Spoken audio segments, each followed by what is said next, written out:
the reality is that, you know, we're really basing this on the Stephen King book. You know, it's like one of the things that even Arnold, you know, talks about, which is they, you know, when he made his movie in '87, practically, you know, it's really tough. This movie takes place out in the real world. So like our game is where the entire world is hunting one man, you know, and they sort of had to isolate it to a television studio, almost like American Gladiators. I guess you guys had like British Gladiators, right? Yes. Something like that. So they had to sort of isolate it in a different way to just make it more practical to shoot. Ours kind of takes it out, which is, it's a lot more, we saw for logistical reasons, it's very tough. It's a tough movie to shoot.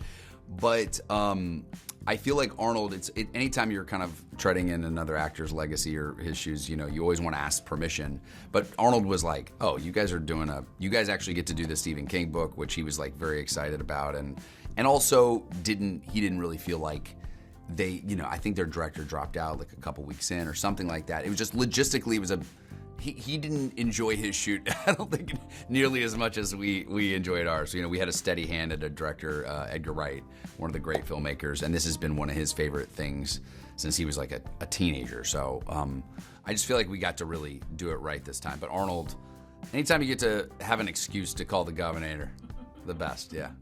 I mean, he loved it. I mean, two stages to that is he loved the screenplay, which was really important to us because we had done an adaptation of the book, and you know, even though it's more faithful, we had made some changes as well.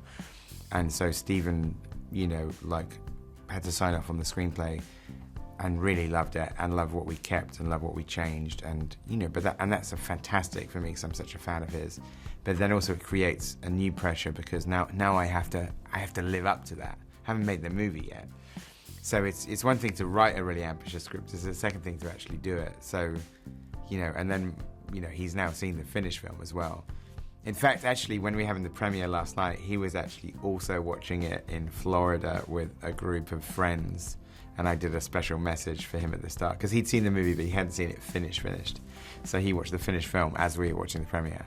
Yeah, it's kind of embracing the rage a bit, you know? It's like remembering, like, I think most of our lives, we kind of go through the world, and when things kind of, you know, get us fired up, I think you kind of just shrug it off, ignore it, and kind of keep moving. I sort of just like ended up like living in those things, like paying attention to them a little bit more, kind of embracing it. And then also, I think the thing that gets me the most fueled up is imagining your family in peril. You know, anyone that knows me, like, I think the quickest emotional trigger for me is if somebody messes with my family. So that's very much the emotional kernel of this entire movie is his daughter's, you know, in danger. You know, she may not make it. And maybe that's part of this dystopian world, that most of the people who are sleeping well at night are people causing the most harm and ill, which is wild, you know, to think about. And the person who's up and can't sleep is the everyman, our hero. Well, we don't have to run. We don't have to run. We don't have to be chased down. Yeah, you're chasing. I don't want to have to run. No, thank you. Okay. I guess Stephen King wrote this in 1981.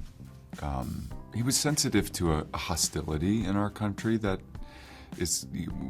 has grown in the 45 years since he wrote it, but also technology. And I think this movie is very much about media technology and how that shapes our mind. Luckily, we don't live in a world where The Running Man is America's most popular show.